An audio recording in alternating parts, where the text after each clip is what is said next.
Google SketchUp tutorial. The first thing that you need to do to start Google SketchUp is to locate Google SketchUp on your desktop. Once you find it, double click it and it should open up. Once it opens up, you want to select template. You want the simple template, feet and inches, and then you're going to click start using SketchUp.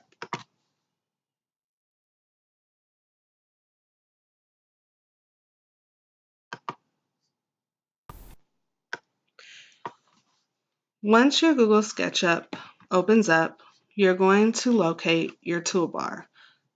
You're going to have a toolbar along the top, but you also want to open up your large tool set, which will appear along the side. Click View, Toolbars, and then scroll down to Large Tool Set and close. Sometimes when you open up Google SketchUp, your large tool set will already be here. If for some reason your large tool set is not there, those are the steps you will take to find it.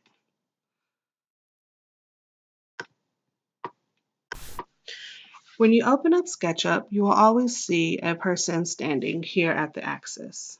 This person is important for you to understand the scale of whatever it is that you are designing. So if you are creating a house, you would not want your house to be smaller than the person standing on the screen. The person is not necessarily important to your design, so after you get your scale correct, you can always click on him and delete him. So let's start by learning the first 3 tools that are essential for learning how to build in SketchUp. The selection tool is going to be the first tool you'll need, which will select anything that you need to do. So if I wanted to select this guy, I would use the selection tool and he would turn blue. So whatever you select will always turn blue.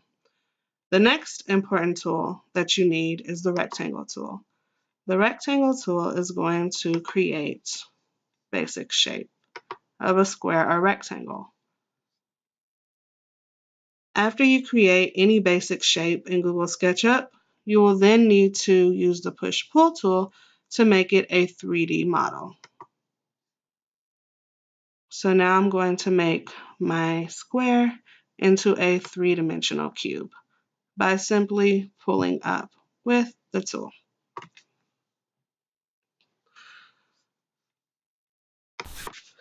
Now you will need to know how to rotate around whatever it is that you're building and to zoom in and out. On your mouse, you'll be able to scroll your scroll key up and down in order to zoom in and out of your design.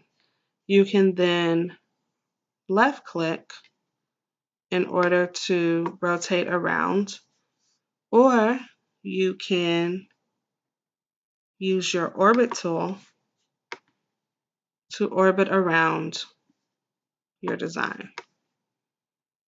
As you can see, the person on the screen is important so that you can see how big your design is. So this would be a nice size for a tiny house.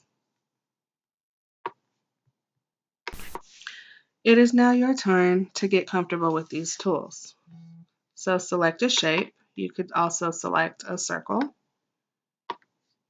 And then use the push-pull tool to either push it in or pull it out.